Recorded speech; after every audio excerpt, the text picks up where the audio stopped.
Bonjour à tous, عاوتاني d'une مرة جديدة. غادي نحاول نهضر شوية على الدارجة فرنساوية etc.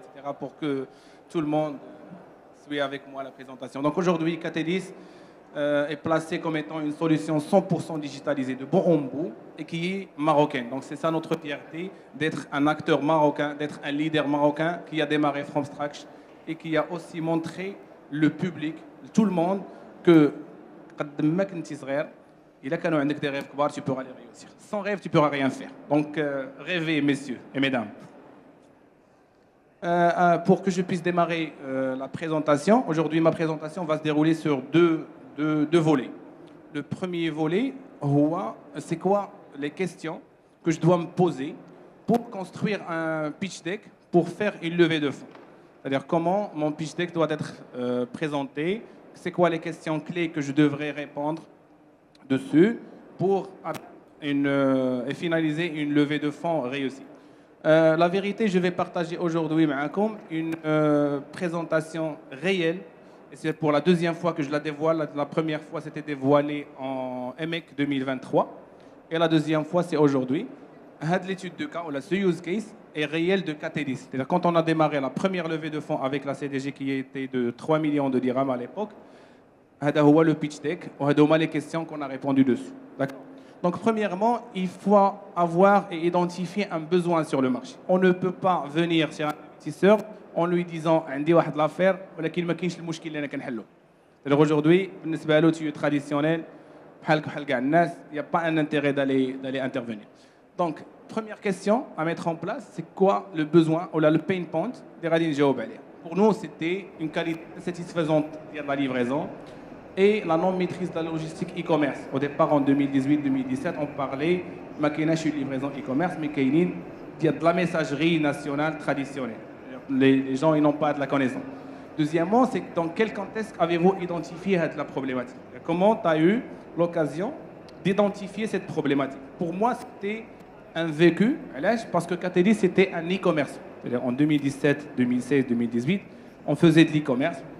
Et à partir de là, on a constaté qu'il y a un grand besoin au niveau de la livraison. C'est à partir de là qu'on a pensé à mettre en place une solution d'IL.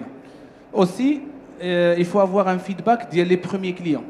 Si tu as lancé, c'est quoi tes premiers clients, les premiers utilisateurs, qu'est-ce qu'ils pensent? Après, il faut avoir identifié une taille de marché.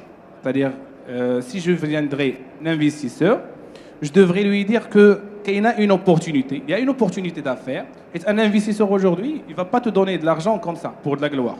Il va te donner de l'argent pour qu'il puisse investir avec toi dans ton affaire et faire un exit plus tôt pour gagner de l'argent. Donc, il faut dévoiler la taille du marché. Il faut aussi dévoiler les potentiels clients qui peuvent te mener à avoir une bonne partie de marché. Et aussi, tu dois lui expliquer que tu as aujourd'hui une petite partie et que demain, avec son investissement, tu pourras atteindre beaucoup plus de parts de marché. Et aussi, cet investisseur, il doit impérativement avoir une idée de croissance très claire par rapport au marché. C'est-à-dire aujourd'hui, on ne peut pas venir faire une levée de fonds sur un marché de très faible croissance. C'est-à-dire un marché qui se croît plutôt de 2 à 3% par année. Ce n'est pas très intéressant pour un investisseur. Aujourd'hui, je pense que nous, sur la partie e-commerce, nous avions un marché qui se développe minimum de 34% par année. Donc c'est très, très intéressant. Après, il faut dévoiler le business model de Rathatri. Comment ton business model va fonctionner. C'est-à-dire, nous, sur la présentation, on a envoyé tout un fichier pour présenter le business model, mais généralement, le business model doit comprendre c'est quoi les ressources de coût dialecte, les sources de revenus, les matériaux les nécessaires, les rattages, l'offre de prix que vous allez mettre en place, l'offre de valeur ajoutée par rapport au marché, etc. On peut par la suite faire un autre point sur très prochainement, Inch'Allah, via Internet ou sur le business model. Après, sur le business model déjà, tu dois mettre en place les canaux de distribution de tes services. Et comment tu vas vendre tes services, comment tu vas réussir à avoir des clients. Sur quelle piste? Parce que nous, on avait deux pistes. Le premier, c'est la vente directe, via commerciaux, les B2B. Et la deuxième piste, c'est la publicité Facebook, Instagram, Google, etc. pour convertir des social sellers. Après, il faut se positionner le prix unitaire. Vous allez calculer des unit economics ديالك. خاصنا نشوفوا autour de le prix unitaire, c'est quoi les costs اللي عندك sur chaque département. Et je reviens là. Et par rapport au pricing, les unit economics, il faut avoir un positioning. C'est-à-dire il faut dire أنا غادي نتبوزيسيون sur un marché X, c'est quoi le prix اللي غنتبوزيسيوني فيه. C'est très important. Pourquoi? Parce qu'un pricing sur un marché, il désigne directement le segment de clients que tu vas avoir. C'est-à-dire aujourd'hui, maintenant, on va sur un business de café. Sur le café, il y a plusieurs segments. Il y a le segment d'importer, il y a le segment du local, et il y a le segment d'importer luxe. C'est-à-dire ton pricing, il a fait 70 dirhams ou 80 dirhams, je suis sur un marché local. Mes concurrents sont les producteurs locaux du café. Si je le positionne sur un prix de 160 dirhams ou 180 dirhams, je vais me dire, je vais me positionner sur un marché un marché moyen. Et mes clients ont des cafés d'élite qui vendent des cafés à 20 dirhams, à 25, etc. Alors, si je vends un café à 800 dirhams le kilo ou à 1000 dirhams le kilo, donc là, je me positionne sur un autre segment. Mes clientèles sont différents. Ma stratégie marketing est différente, etc. C'est pour cela que le pricing il est très important. Et tu peux dire après, tu dois mettre les membres de l'équipe d'IALEX sur le pitch deck. Qui sont les équipes d'IALEX. Et surtout, il faut avoir minimum 2 fondateurs. Pour réussir une levée, je pense qu'un fondateur, c'est un petit peu difficile. Toujours un investisseur ou un VC souhaite avoir le remplaçant d'IALEX. Alors, tu veux quitter ou il veut avoir ton deuxième. Alors, là, je dépasse. Il faut aussi avoir une roadmap très claire. Les gars, je suis en 2019, quarter 3 ou le quarter 4. Qu'est-ce que je devrais faire sur le quarter atteint 2020, 1, 2, 3, qu'est-ce que je vais faire, etc. C'est clairement. Tu vas avoir une stratégie qui est très claire. Aujourd'hui, je vais partir. Test. Donc là, je vous démontre un pitch deck de KT10 qui est, c'est le réel, le pitch deck avec lequel on a levé. Et je voulais le partager pour une seule raison, vous montrer les réponses, comment ils étaient sur le pitch. Ces questions qu'on a dévoilées ensemble, comment on a réussi à répondre sur une présentation business réelle. Donc aujourd'hui, on s'est dit que KT10 est une logistique 100% marocaine et 100% digitalisée. La problématique que KT10 a pu répondre sur le marché. Donc aujourd'hui, on s'est dit qu'il y a un secteur qui est non digitalisé. On n'avait que des acteurs de messagerie. Ces acteurs de messagerie, ils avaient des papiers, documents de déclaration, etc. Donc, premièrement, il n'y a pas de la digitalisation dans un secteur de e-commerce et que tout le monde cherche le digital et la digitalisation des process. On a des acteurs de livraison et que la livraison est le nerf de la guerre dans le e-commerce qui ne sont pas digitalisés. Donc, c'est un frein bloquant. 1. 2. Les coûts, ils n'étaient pas adaptés. C'est-à-dire tu pars à un prestataire X et te facture 6 dirhams pour un colis, livré ou bien c'est pas livré, c'est pas son problème. Toi, il te charge 60 dirhams, bien 50 dirhams par colis, quel que soit le résultat. Après, il y avait le problème du ramassage. C'est-à-dire à l'époque, en 2017, il y a les clients, si tu n'as pas un flux moyen de 5 à 10 colis par jour, le gars du ramassage de la collecte de colis, il ne va pas venir. C'est-à-dire toi, tu vas ramener tes colis et te déplacer à l'agence pour les déposer. D'abord, je pense que c'est dépassé.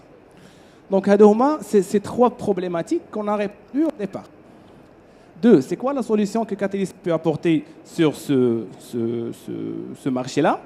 Premièrement, c'est une digitalisation complète du process. C'est-à-dire un tracking, une logistique qui est 100% digitalisée, avec un tracking en temps réel, des livraisons, des livreurs. C'était à l'époque, maintenant on a tout dépassé, je pense que tout le monde a ça. C'est dépassé.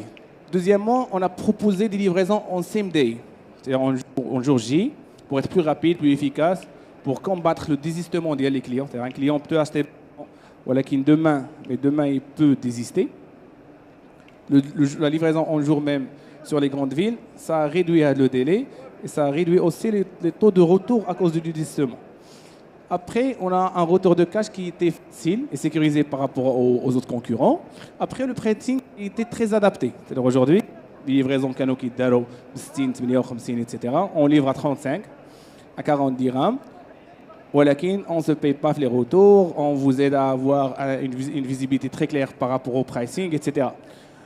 Et après, on a couvert la problématique du support. C'est-à-dire aujourd'hui, on ne peut pas avoir un business sans avoir un support helpdesk solide pour répondre aux besoins des clients ou les réclamations. Parmi les مشاكل اللي كانوا عندنا واحد الوقت, c'est-à-dire le support كان l'effectif فيه صغير, les canaux de communication كانوا قلال, et on avait un problème de support. C'est-à-dire quand on a un client a un problème, grâce à vous, c'est-à-dire le support, il faut avoir vraiment du focus dessus.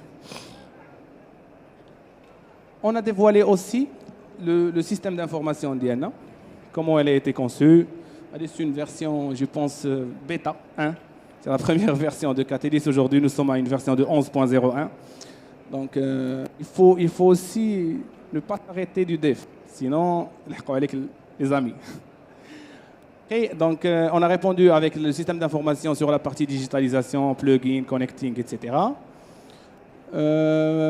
Aussi, on doit montrer, et on a montré aux investisseurs, c'est quoi la chaîne de valeur que Catalyst aujourd'hui représente. C'est-à-dire, au départ, on faisait la réception du colis et la collecte, le dispatch, la livraison, la réception du paiement, c'est-à-dire du cash, retour de cash et retour de retour, no-show, et le SAV. C'est-à-dire, obligatoirement, tu dois montrer à ton investisseur c'est quoi la chaîne de valeur que tu vas te proposer. Pour avoir une idée très claire, pour avoir l'investisseur pour avoir une idée très claire par rapport au business et par rapport aux moyens humains et ressources que tu avais besoin. Après, on doit communiquer le marché. On doit dévoiler et démontrer le marché. Pour nous, c'était en 2018 un marché de 21 milliards de dirhams sur la messagerie traditionnelle avec une croissance de 5%. Ce marché-là n'intéresse aucun investisseur. Pourquoi? Parce que le marché atteint déjà un sommet qui est un petit peu élevé, 21 milliards de dirhams, et on a un seuil de croissance qui est très très faible. En contrepartie, on a dévoilé et démontré que nous sommes sur un petit marché de 1 milliard de dirhams, mais avec une croissance de 34%.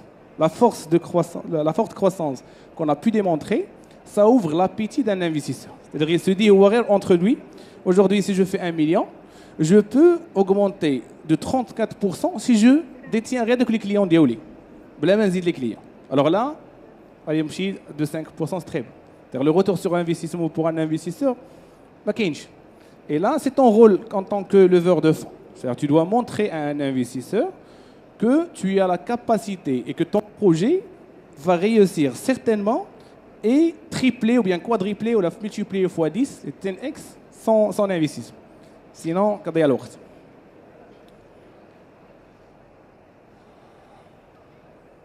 Régie, ça ne marche pas, Ali. Ça marche. Donc là, on doit mettre à tenir les concurrents. Qui sont nos concurrents, où nous sommes positionnés. Déjà, on avait sur un secteur qui est divisé en 3, pour le positionner. Il y avait des acteurs de messagerie traditionnelle, c'est-à-dire qui ont déjà hors concurrence.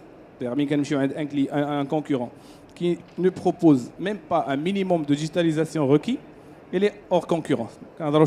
Et d'ailleurs, tu peux le combattre et le battre facilement. 2, on avait des small players, au départ, je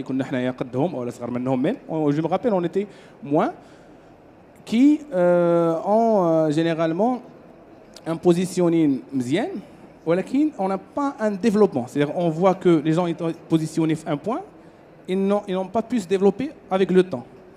Et là, il a été créé un nouveau besoin sur le marché que Catalyst vient de répondre. Les WA, la digitalisation, les plugins. Au départ, je me rappelle qu'aucun player n'avait un plugin entre Shopify et sa plateforme, entre WooCommerce et sa plateforme. D'ailleurs, tout le monde, et aussi je me rappelle très bien que tout le monde avait les BL. C'est-à-dire Kulchi et Ammar des BL pour avoir des expéditions. Les chiffres de Catalyst, la levée. Je pense qu'en 2018, on était à plus de 70 000 colis transportés. Là, la levée a été faite démarrée en mai 2019. Et on parle d'une année d'activité. On était à 70 000 colis. Un volume d'affaires global de 21 millions, je me rappelle, c'était 2,1 millions de chiffre d'affaires. Moins de 120 clients, bien plus de 120 clients, que 25 destinations et que 20 livreurs. Et c'était là l'époque de Salah qui avait vécu avec moi. Aujourd'hui, on a plus de 4 millions de colis transportés, plus de 500 millions de volume d'affaires par an et plus de 600 personnels et tout le Maroc. Et plus de 3000 clients. Alhamdoulilah, ça... Alors, j'ai ajouté lors du pitch en 2019, je me rappelle, je disais au comité, tous ces chiffres-là, et nous commençons à peine. C'est-à-dire, si vous m'avez donné de l'argent, je peux faire ça x 10 et x 20. Alors là, tu dois le montrer sur un BP. Après, on doit faire un business plan très clair qui montre comment tu vas partir de là, avec les 3 millions qui rentrent, et que tu arriverais à ces chiffres que je viens de citer là. Alhamdoulilah, c'était bon. Donc, entre 2019 et 2020, on a juste donné une petite comparaison sur la partie opérationnelle financière au board. C'est très bien de montrer toujours des chiffres passés versus des chiffres réels actuels. C'est-à-dire là, tu montres la croissance, tu montres le passage de 0 à 1. Et c'est important. Après, il y avait 4 clients. Il n'y avait pas de gros clients, la vérité, qui ont fait confiance à Catalyst au départ, même avec ces peu de destinations, et qui ont aussi pu convaincre le board avec nous. Aujourd'hui, venons un investisseur, lui disant que tu as démarré, tu as pu avoir chiffres, et tu as quelques clients de référence comme ça, ça montre la confiance du VC et de l'investisseur. Et aujourd'hui, je vous conseille tous, c'est-à-dire aujourd'hui, si vous préparez une prochaine levée de fonds, n'allez pas chercher des fonds avec une idée. Personne ne va vous donner d'intérêt pour écouter ton idée et ne pas avoir des chiffres derrière. C'est-à-dire, essayez de faire un effort pour avoir des emprunts de la banque, de ce que vous voulez, pour avoir un minimum de chiffre d'affaires, 1 ou 2 clients, 3-4 employés pour l'opérationnel. Là, tu montres une volonté de faire, tu montres qu'un business qui marche, même si c'est très petit, et tu montres qu'avec le tout petit argent que tu avais, tu as pu faire ces chiffres-là, et que si je te donnerais 3 ou bien 5 millions de dirhams, tu pourrais t'avancer de ces petits chiffres-là à des gros chiffres. C'est ça que, pour moi, c'est la conclusion générale d'une levée de fonds. Et si tu n'arriverais jamais, et tu n'arriverais pas à dévoiler ces chiffres-là et montrer à un investisseur ta croissance future, je pense que ta levée de fonds a très peu de chances pour être réussie. Et là, on a montré un business plan de dire que voilà notre évolution. Aujourd'hui, nous étions à 7 000 colis. En fin de 2 années, on peut avoir les 100 000 colis. Après, on peut avoir les 250 000 colis, les 400 000 colis, etc. Et voilà comment je devrais faire. Aujourd'hui, sur le business, sur cette évolution du EBITDA, on a essayé de montrer le croisement entre le burn et l'EBITDA positif. C'est-à-dire quand est-ce qu'on va arrêter de burner de l'argent versus quand est-ce qu'on va être positif.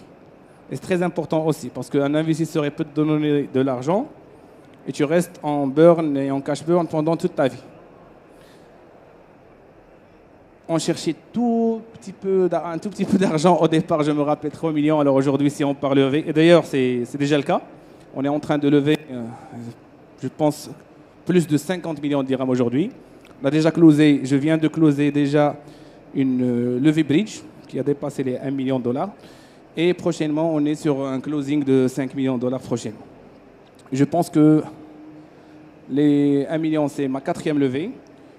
Et les 5 millions, c'est notre 5e levée. Il faut aussi montrer la vision et l'ambition de Catalyst, ou bien de ton business. Alors aujourd'hui, je te dis, je suis sur un marché X, je devrais et je souhaiterais devenir un acteur incontournable sur ce marché-là. Et s'il y a un autre segment, parce qu'aujourd'hui, notre positioning au départ, c'était un positioning pour les social sellers, c'est-à-dire pour les small sellers, des e-commerçants rares, etc. Après, une fois on est une solution incontournable pour ce segment-là, on souhaitait aussi devenir une solution 100% logistique de référence pour les corporates aussi. Et c'est le cas. Déjà, nous avons Inouï comme client, nous avons Marwa comme client, nous avons beaucoup de grandes marques comme clients. Après, exporter notre business model en international. Et c'est déjà l'objet de la dernière levée de fonds, c'est d'exporter notre business model à 2 autres pays, Inch'Allah, très bientôt. Tout à l'heure, on a parlé de roadmap. C'est-à-dire là, on a montré à l'investisseur en 2019 et en fin 2020, en fin 2019 généralement, pourquoi on a besoin de ces fonds et qu'est-ce qu'on va faire avec ces fonds-là. C'est-à-dire en 2020, on disait on va installer 5 nouveaux hubs, l'automatisation du process, en 2021, un interfaçage avec un système bancaire, l'aménagement d'un grand central, etc., jusqu'à une ambition de colis en 2022. C'est-à-dire il faut démontrer ta vision. Là, c'est sur ce slide-là, on montre la vision de la boîte. Et là, on viendrait à la fin à l'équipe. Donc l'équipe, j'étais moi, Ahmed et mon cofondateur Khalid. C'est lui qui s'en occupe de toute la partie technologique, etc. Et il y avait une toute petite équipe de 26 personnes, bien, je me rappelle, de 24-26. Et c'est tout. Donc pour moi, c'est... Donc j'ai essayé de partager avec vous un use case réel, qui n'a jamais été présenté de cette façon-là. Je suis en train de construire mon pitch deck pour aller lever du fonds. Et si, pour moi, si vous allez suivre ces étapes-là et répondre à ces questions-là sur un pitch deck, ça va être réussi, Inch'Allah. Et bien sûr, il faut avoir un business qui tourne derrière. Donc, bienvenue à vos questions. أول حاجة شكرا على كاع المعلومات اللي بارطاجيتي معنا. عندي جوج ديال الأسئلة. أوكي. عندي جوج ديال الأسئلة. أول حاجة تكلمتي على البوزيشنين ديال البراند ولا ديال البيزنس ديالك. وتكلمتي على البرايسين كيفاش ممكن أنه يأثر على البوزيشنين. أنا شخصيا صراحة عندي واحد التخوف يعني كنخاف أنه نعطي واحد البرايسين ما يكونش إيثيكال ولا نعطي واحد البرايسين اللي يكون بالنسبة لي أنا كنشوفه معقول ولكن يخلي الناس يحقروا البراند ديالي. فواش كاينه شي رول اللي ممكن اننا نتبعوها باش اننا نديروا واحد البرايسين اللي يكون ايثيكال وفي نفس الوقت يعطينا واحد البوزيشنين اللي كتستحقوا البراند ولا البزنس ديالنا. السؤال الثاني الا كان الواحد عنده الايديا ديال البزنس مآمن بها عنده واحد الفيجن واحد الميشن اللي حتى هي متيقن فيها فين ممكن انه يلقى هاد الانفسترز باش انه يدير البيتش ديالو باش انه يقدر يقنع ويبريزونتي الايديا ديال البزنس ديالو. شكرا. Okay. En te répondant par rapport à la première question, le positioning de la marque, comment le faire? Aujourd'hui, quand je trouve ma marque, ou quand je trouve le marché, ou quand je trouve un abada, c'est quoi les marques que je peux me comparer avec eux? C'est-à-dire aujourd'hui, suivant une Audi, je compare à Renault. On dit la comparaison avec Mercedes, avec BMW, avec etc. Ok? غادي نشوف quel type de produit كنبيع في Audi. C'est-à-dire maintenant je vends une A6. Ok? غنشوف ال A6 عند البي ام شكون اللي عندها en contrepartie i5 وعند المرسيدس هي لا او. جو بوزيسيوني في لو ميم برايسينغ ديالهم. هذا هو البوزيسيوني. C'est-à-dire ما غاديش تحقري لا مارك ديالك. Et déjà t'as beaucoup plus de marge باش تكوفري tes charges derrière. Le plus important aujourd'hui sur le positioning, c'est avoir un prix confortable qui dégage de la marge pour survivre. Ton oxygène, rappelle-toi très bien que ton oxygène, c'est du cash. Si tu n'as pas de cash dans l'entreprise, un respirateur, alors mettre une marque, un produit de luxe, de qualité, et le positionner avec un prix très bas, au contraire, tu vas le vendre, tu n'as pas de marge dessus. À un moment donné, tu vas chuter. Et sur la partie recherche d'investisseurs, pour moi, il y a sûrement sur Google Investors Map Morocco. Il y a les investisseurs qui ont une seule image, photo, qui sont répartis. Qui ont de 0 à 500 000 dirhams, de 1 million à 5 millions, de $1 million à $3 millions, etc. Et tu fais le montant que tu veux lever. Et tu pars consulter à d'autres gens. D'accord? Et pour te dire une chose, les investisseurs aussi au Maroc, ils sont toujours à la recherche des startups. Ya Rabbi yalqawhom. Comme tu cherches toi des investisseurs, c'est vice versa par rapport aux investisseurs. Aujourd'hui, les VC aussi cherchent des startups solides, des startups sérieuses pour investir dessus. Et bon courage, Inch'Allah. السلام عليكم سي عماد شكرا بزاف على لا بريزونطاسيون حقيقه انا من الناس اللي تبعت البودكاست ديالك مع سي طارق وحقيقه كانت فيه بزاف ديال لا فالور كنتمنى زعما الناس اللي مازال ما شافوهاش زعما يشوفوها ان شاء الله. السؤال ديالي هو بالنسبه للناس اللي عاشوا اكسبيريونس في واحد البيزنس اللي هو كان بيزنس اللي هو ناجح مي ريزون ديال لي برينسيپ اللي كيكونوا بارفوا ماشي لي ميم مع لو ميم بارتنير الانسان كيديسيدي مثلا انه يكيتي هذا لو بيزنس بور ديماري ان نوفو يعني اون بارل با ديال واحد ليدي مي اون بارل ديال واحد لو بروجي كي ايتي زعما رياليزي سون لوفي دو فون ولكن صافي دي زاني يعني باش وصل لهذاك لي ريزولتا ديالو. اليوم الا بغينا نهضروا على هاد ليكزامبل يعني الانسان الا بغى يدير واحد لوفي دو فون ديال واحد لو بروجي حيت هضرت على واحد لو بوين اللي هو تري امبورطون ملي كنمشي عند واحد الانفستيسور ما كنقوليش عندي واحد ليدي كنقول له انا بديت وعندي واحد رود ماب عندي واحد بيزنس بلان عندي دي كليون اوجوردي وعندي واحد شيفر دافير اليوم بغيت نوصل لهذا الشيفر دافير افيك ليد ديال الانفستيسور. هذا هو السؤال يعني واحد الفورمول اللي هي ديفيرونت الا بغينا نقولوا على لا فاسون تراديسيونيل دو لوفي دو فون. السؤال الثاني هو لوفي دو فون غالبا كيكون عند دي زورغانيزم يعني واحد المؤسسات اللي كتعطي لوفي دو فون. الانسان كتكون عنده لوبورتونيتي بارفوا انه يتلاقى اما في الكادر ديال الاصدقاء كالكان اللي عنده البوتونسيال باش يكون اسوسيي.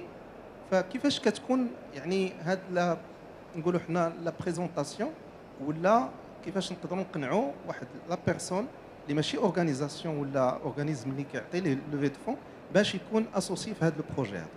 شكرا. مرحبا bon courage Inch'Allah.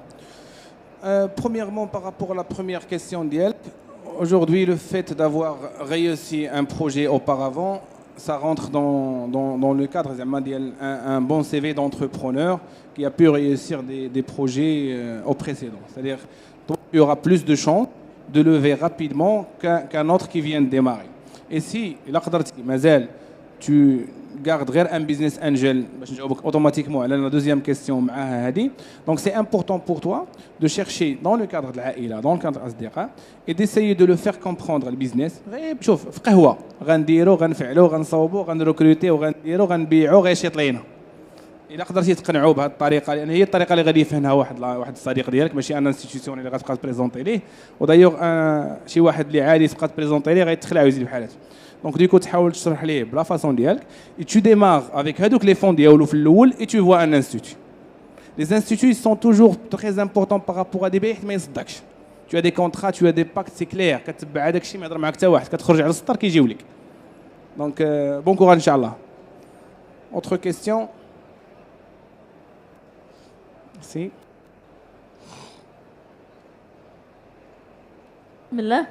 Bonjour à toutes et à tous. Alors, كنبغي نشكرك على الفاليو اللي قدمتي لنا اليوم. C'était utile وشكرا بزاف. بالنسبة لا كيسيون ديالي هي أنا كنشوف باللي ديما تيكون في المايند سيت ديال لا مارك.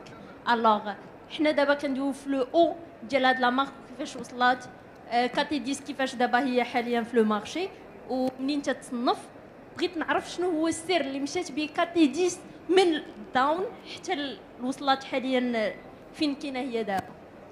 Parfait. Donc, je pense que j'ai répondu auparavant à cette question. Je la répéterai pour tout le monde. Merci beaucoup de la provoquer une deuxième fois. Aujourd'hui, le seul secret, أول حاجة هو تيسير الله تعالى.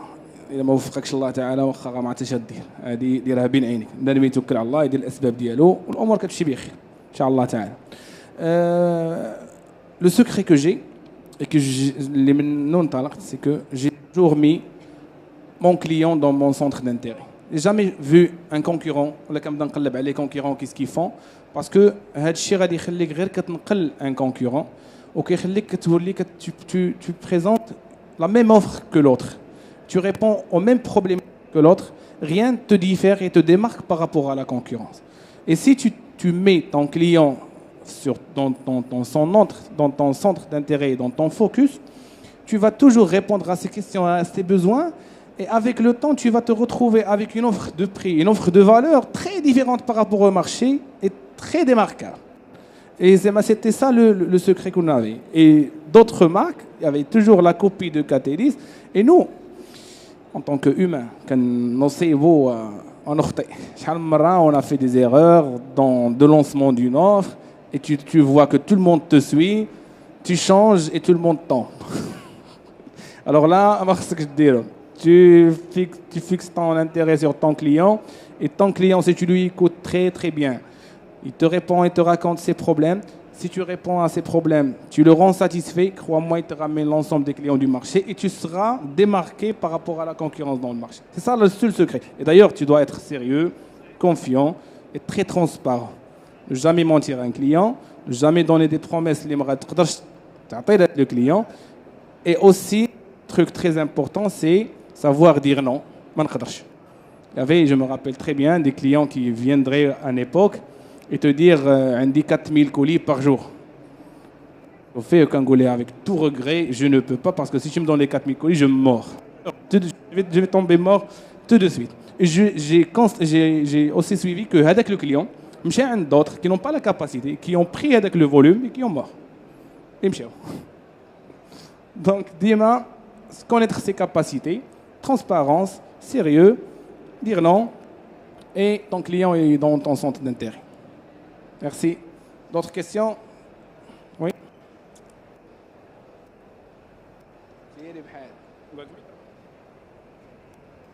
Salam alaikum. Shukran d'abord pour l'intervention que vous avez. Au plaisir. Donc la question d'Yali que je me suis la levée de fonds et le marketing, les la thématique de l'expo. Donc la question d'Yali est la levée de fonds. Est-ce que vous avez constaté qu'il y a des difficultés pour convaincre l'investisseur de l'aspect marketing de la marque? Ça veut dire le branding. يعني أنا مثلا ملي كنجي عند un investisseur, هو généralement un investisseur qui يهضر le langage financier, le retour sur investissement. ولكن مثلا أنا قلت له غادي ندير un certain budget pour le branding. واش كتلقى qu'il y a une culture de branding ولا باش نبني واحد لا مارك دابا؟ يعني واش كاينه هذه الثقافه عند لي جانفيستيتور ولا كيبغيو غير داك الربح السريع ديريكتومون او لا كيقدروا يعطيوك واحد شويه الفرصه باش كتبني لا مارك ديالك؟ Pour te répondre, c'est très clair. Un investisseur VC, ce qu'on appelle un venture capital ou un capital risqueur, qui ne regarde pas le revenu. Déjà, c'est quelqu'un qui s'habitue à mettre de l'argent qui est 5 سنين. Il toujours il voit les 5 ans. Mettre un budget marketing et branding dans ton BP est nécessaire. ما تديروش يقول لك علاش اخويا شكون انت اللي غتبين هاد لا مارك غير هكذاك comme ça. C'est-à-dire mettre un budget marketing معقول, très correct et qui reflète l'évolution du chiffre d'affaires. Aujourd'hui, tu vas te dire l'évolution du chiffre d'affaires. J'ai un coût d'acquisition client qui coûte comme ça, qui coûte tant en marketing. Et tu dois le montrer. Parce que sinon, pour lui, tu as zappé un maillon très très important dans le business. Tu ne peux pas vendre un produit sans commercial et sans marketing. C'est-à-dire, c'est par défaut, tu dois inclure un budget marketing correct et important dans ta stratégie de levée de fonds et dans ta stratégie de branding de la marque. Qui d'autre? C'est bon? Merci.